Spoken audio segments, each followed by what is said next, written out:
Olá a todos, muito bem-vindos a mais uma aula sobre lei das estatais, esse curso que estamos desenvolvendo, eu e a professora Maitê já há algum tempo, já é uma das últimas aulas e espero que vocês estejam gostando. Se estão até aqui, porque provavelmente estão gostando, e o nosso maior prazer é esse. O nosso assunto de hoje é tópicos especiais. É um nome, como vocês podem ver, bastante genérico. É um nome que não diz muita coisa, Tópicos especiais. O que está por trás desse tema, tópicos especiais? Na verdade, eu selecionei alguns assuntos que são assuntos normalmente menos tratados, até mesmo pela doutrina. Não são assuntos menos importantes, talvez sejam assuntos menos comentados, mas que também são importantes, mas que também são fundamentais para o desenvolvimento das nossas atividades, para o desenvolvimento dos nossos conhecimentos. Então, dentro desse tema, tópicos especiais, eu coloquei aqui alguns assuntos, Não são... A palavra tópicos avançados, por exemplo, eu não gosto muito, que pode parecer que é alguma coisa mais difícil, um conhecimento mais inatingível, e não é bem o caso, não, são tópicos especiais. E o primeiro tópico especial que eu quero trabalhar é o princípio da subsidiariedade. Nós até já falamos um pouco sobre isso, ao tratarmos da ordem econômica, mas cabe fazer algumas considerações. A primeira delas é a seguinte: esse nosso curso, ele teve o objetivo de trazer o aspecto do direito positivo, O nome do curso, Lei das Estatais. Nossa preocupação aqui nesse curso é com legislação. Eu sei que cada um tem uma opinião sobre a atuação do Estado no domínio econômico, Se a gente for pensar assim em termos de sociedade, em termos de opinião da sociedade, nós vamos ver que nós temos pessoas que defendem uma atuação mais proativa do Estado, Pessoas que defendem um Estado mais forte, um Estado mais atuante, Um Estado que vai estar preocupado com os direitos de primeira, segunda e terceira dimensão, ou geração, Dimensão ou geração. E essa posição desse Estado mais forte, Estado mais atuante, vai estar em um extremo. No outro extremo, nós vamos ter o contrário, Pessoas defendendo um Estado mínimo, um Estado que atue cada vez menos, um Estado que se preocuparia apenas com atividades como segurança nacional, administração da justiça, os tribunais. Então, um Estado menos atuante no domínio econômico. Dentro desses dois extremos, nós temos posições intermediárias, Posições que fogem dessas extremidades. Não que estar na extremidade seja ruim, claro que não. Existem posições que acham que, o Estado tem que atuar muito, tem que atuar pouco. Tem até mesmo correntes que vão dizer assim, o Estado não devia nem existir, Aí já tem uma posição já bem mais extremada, bem mais na extremidade. Agora, em termos de legislação, o importante é o seguinte: na minha visão, dentro desse espectro de posições, na minha opinião, a lei se posicionou em um meio termo. E é aqui justamente que entra o princípio da subsidiariedade. O artigo 173 da Constituição Federal, que está no quadro, ele vai dizer o seguinte: ressalvados os casos previstos nesta Constituição, a exploração direta de atividade econômica pelo Estado só será permitida quando necessária aos imperativos da segurança nacional ou a relevante interesse coletivo, conforme definidos em lei. Então, o artigo 173 da Constituição, quando ele vai falar da exploração direta da atividade econômica pelo Estado, ele vai se utilizar de dois conceitos: imperativos de segurança nacional ou relevante interesse coletivo. Vou me ater um pouco agora sobre essa segunda parte, relevante interesse coletivo. Vocês concordam comigo que é uma expressão muito subjetiva? O que seria relevante interesse coletivo, né? Provavelmente, se a gente pegasse aí todas as estatais que a União tem, por exemplo, vamos pegar aí a relação, a lista de todas as estatais que a União é a controladora, né? Se a gente for analisar bem essa lista, provavelmente as opiniões vão ser muito divergentes em relação. Vem cá, será que essa empresa estatal devia existir mesmo? Será que é papel do Estado fazer isso, fazer aquilo? Então, meus amigos, quando nós temos um conceito não tão determinado, né, como aqui, eu estou falando para vocês, relevante interesse coletivo é um conceito dotado de subjetividade. Sempre que no direito nós nos deparamos com situações assim, nós costumamos exemplificar da seguinte forma: como se nós tivéssemos dois círculos, né, que se interpenetram, sendo que nesse lado do círculo nós teríamos situações em que nós temos certeza absoluta. Essa palavra absoluta é meio forte, né? No direito pouca coisa é absoluta. Mas nós temos uma certa certeza de que essas atividades não constituem relevante interesse coletivo. Imagina só, se o Estado hoje resolvesse abrir uma fábrica de roupa. É papel do Estado produzir roupa? É claro que não. Na atual conjuntura, se nós imaginarmos uma situação dessa, certamente não haveria relevante interesse coletivo para o Estado criar uma estatal para fabricar roupa. Esse bem, roupa, vestuário, o mercado fornece a contento, né? Por outro lado, nós teríamos situações também em que teríamos uma certa certeza de que aquelas atividades de fato correspondem a um relevante interesse coletivo, né? Agora, no meio, o que sobra é a chamada zona cinzenta. São aquelas situações em que eu vou ter muita dúvida. Vem cá, mas será que essa atividade corresponde de fato a um relevante interesse coletivo? Vamos ter opiniões divergentes, né? Agora, nota que a Constituição, ela meio que jogou esse problema para a lei, né? Ela disse que a lei ia definir o relevante interesse coletivo. Quando a estatal é criada, ela já vai invocar ali na sua lei de criação o relevante interesse coletivo. Agora, pode ser que no caso concreto nós estejamos vivenciando uma situação desse lado aqui, quando nós sabemos que aquela atividade não corresponde a um relevante interesse coletivo. E aí o Estado vai estar atuando numa esfera que não deveria. Vai estar fornecendo um bem ou prestando um serviço que poderia muito bem ser prestado ou ser oferecido pelas leis do mercado, né? Por empresas privadas, sob a ótica, realmente, pela ótica do mercado.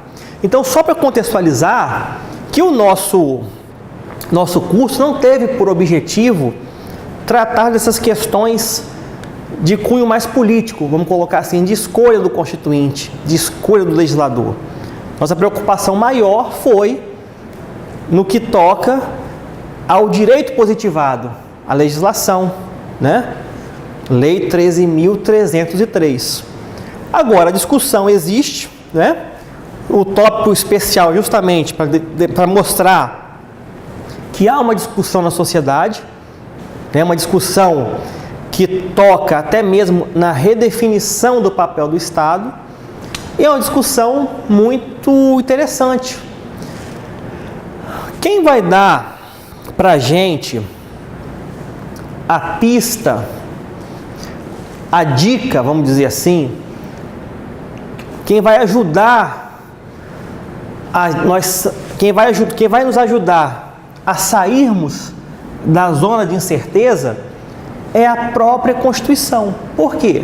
Lá no artigo 170, nós vamos ver o seguinte texto: a ordem econômica, fundada na valorização do trabalho humano e na livre iniciativa, tem por fim assegurar a todos a existência digna, conforme os ditames da justiça social, observados os seguintes princípios. Inciso 4º, livre concorrência. Parágrafo único.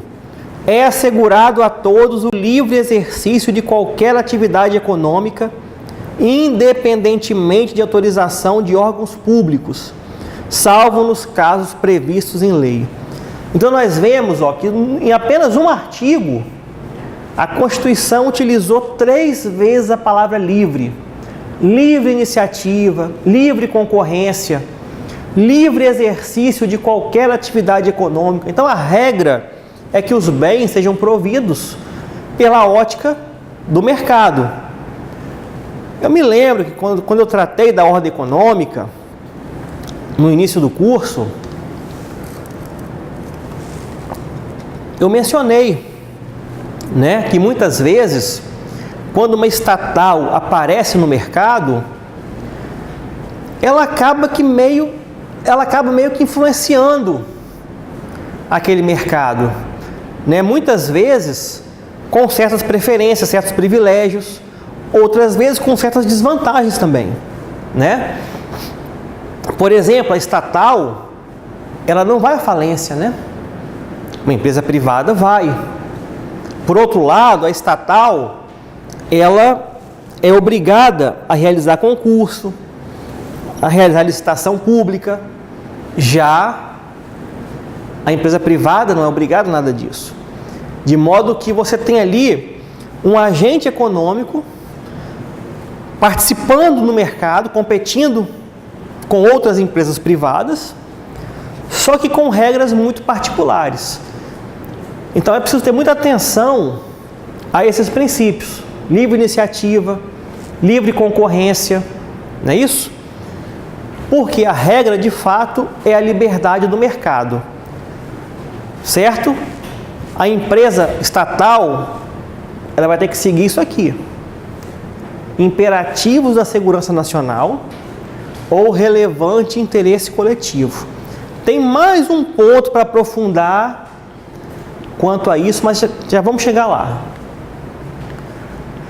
Por sua vez, o artigo 2º da Lei das Estatais vai dizer que a exploração de atividade econômica pelo Estado será exercida por meio de empresa pública, de sociedade de economia mista e de suas subsidiárias. Por sua vez, o parágrafo 1º vai dizer o seguinte: a constituição de empresa pública ou de sociedade de economia mista dependerá de prévia autorização legal que indique de forma clara, relevante interesse coletivo ou imperativo de segurança nacional, nos termos do caput do artigo 173 da Constituição Federal.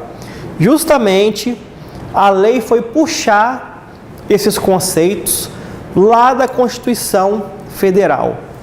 Agora, há uma observação que, mais uma vez, é um aprofundamento da questão. Lá na parte do direito econômico, né, na parte que eu tratei da ordem econômica, eu mencionei especificamente 2 artigos da Constituição. O artigo 173, que é o que eu acabei de falar aqui, né? E o artigo 175. Eu me lembro que eu fiz que eu coloquei um slide que era mais ou menos assim. Não vou ficar escrevendo para a gente ganhar tempo. Aqui nós teríamos um gênero que seria a atividade econômica em sentido amplo, né? Atividade econômica em sentido amplo. E nesses 2 círculos nós teríamos as atividades econômicas em sentido estrito,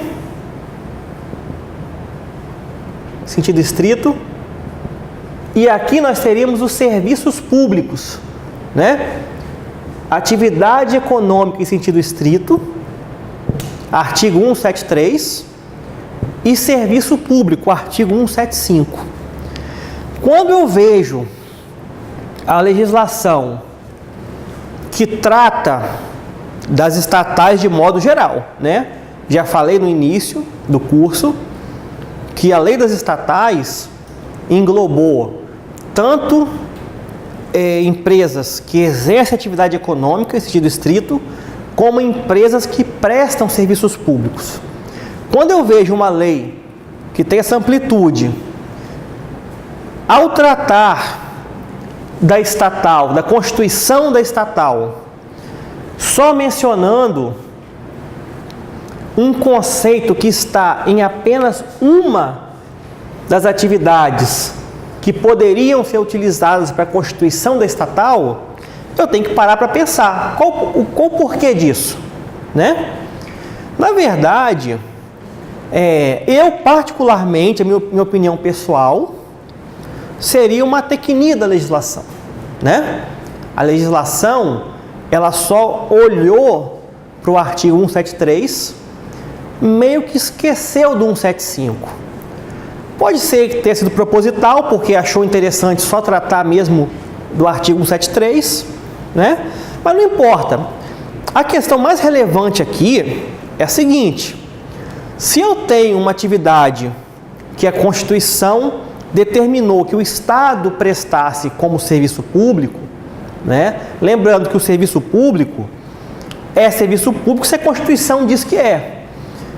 Então, se eu tenho um serviço que a Constituição designou como público, quando eu vou pensar em estatais, se as estatais vão prestar ou não aquele serviço, eu tenho que pensar mais em termos de eficiência, de efetividade do gasto público, né?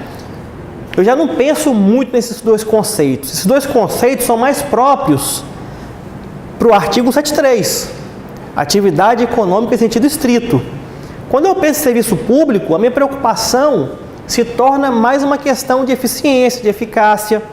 Será que a estatal, que é uma pessoa de direito privado, é o instrumento adequado para aquele serviço?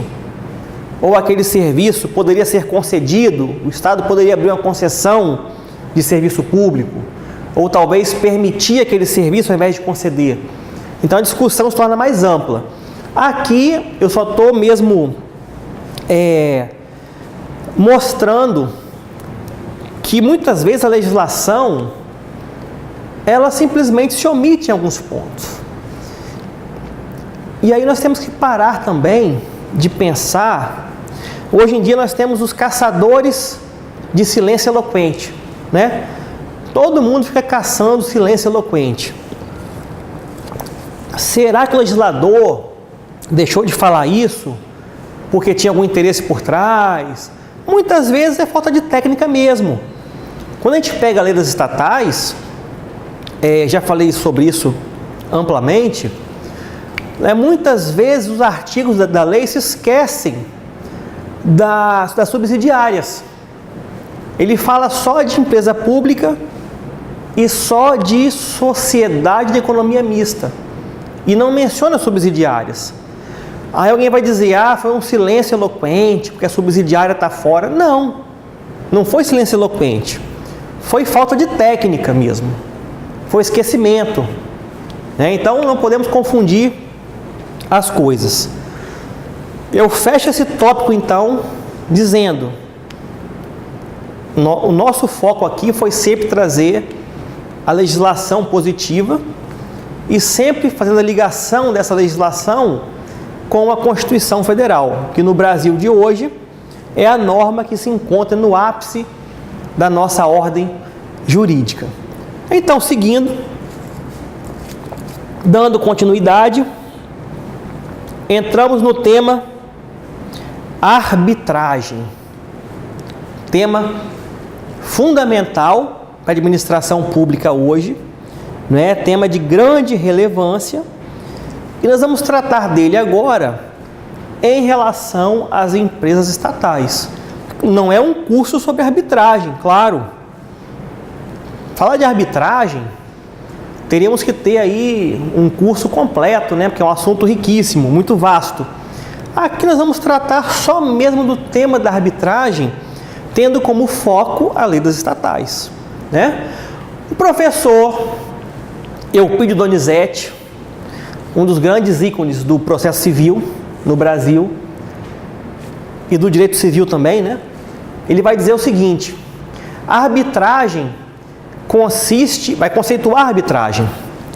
A arbitragem consiste no julgamento do litígio por terceiro imparcial, escolhido pelas partes. Então, julgamento do litígio por terceiro imparcial, escolhido pelas partes. É tal qual a jurisdição, espécie de heterocomposição de conflitos, que se desenvolve mediante trâmites mais simplificados e menos formais do que o processo jurisdicional. Então, a arbitragem se dá como? O conceito do professor Eupídio já é bem elucidativo, né? Um terceiro vai julgar o litígio entre as partes. É uma forma, então, de heterocomposição. Não é uma forma de autocomposição, como a conciliação e a mediação. É heterocomposição, é um terceiro que vai decidir a lide. Só que esse terceiro, ele é escolhido pelas próprias partes, né? E esse terceiro, ele não faz parte, ele não é membro do Poder Judiciário.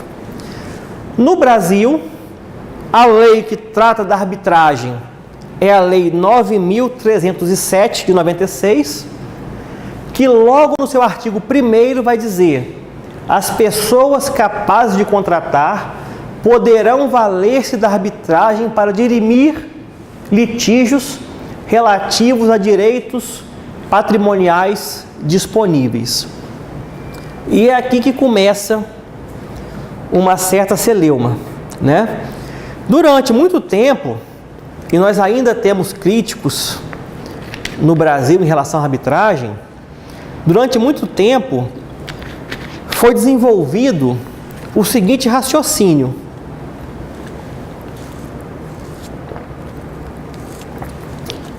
devido à arbitragem, devido ao Estado só possuir direitos indisponíveis, né? Devido ao Estado trabalhar com o conceito de interesse público que seria indisponível,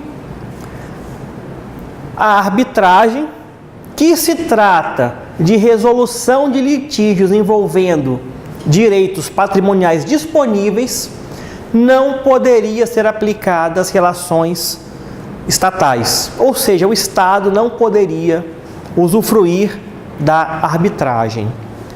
Esse entendimento, que atualmente encontra-se, eu diria, superado, né? Estou só expondo esse entendimento. Só que a própria arbitragem, ela não é novidade do nosso direito. Nós temos, por exemplo, aqui só para exemplificar, tá? A Lei 8.987, que trata das concessões comuns, concessões e permissões, prevê a arbitragem, né? O contrato de concessão poderá se utilizar de mecanismos privados para a resolução de disputas. A lei da PPP Lei 11.079 também fala da arbitragem no seu artigo 11, né, inciso 3. Então, é uma discussão que, em alguns aspectos, encontra-se superada. Não é novidade no nosso direito a arbitragem, né? Está aqui para mostrar a Lei 8.987 e a Lei 11.079. Agora, lembrem que eu mencionei aqui a Lei da Arbitragem, né? Uma lei de 96. Quando foi em 2000 e... Deixa eu me situar aqui.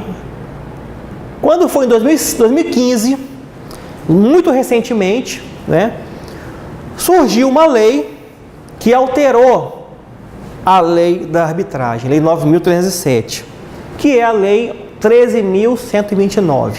Esta lei, ela acrescentou, ela incluiu um parágrafo 1º na lei da estatal, do artigo 1º, desculpa, estou misturando as bolas.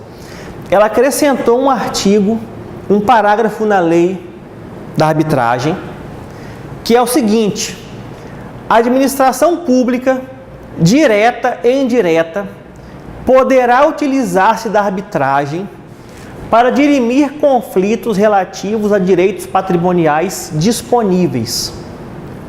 Ou seja, é uma norma de conteúdo genérico, né? Nós tínhamos normas muito específicas, que tratavam de concessões, tratavam de PPP, né? Tratavam de...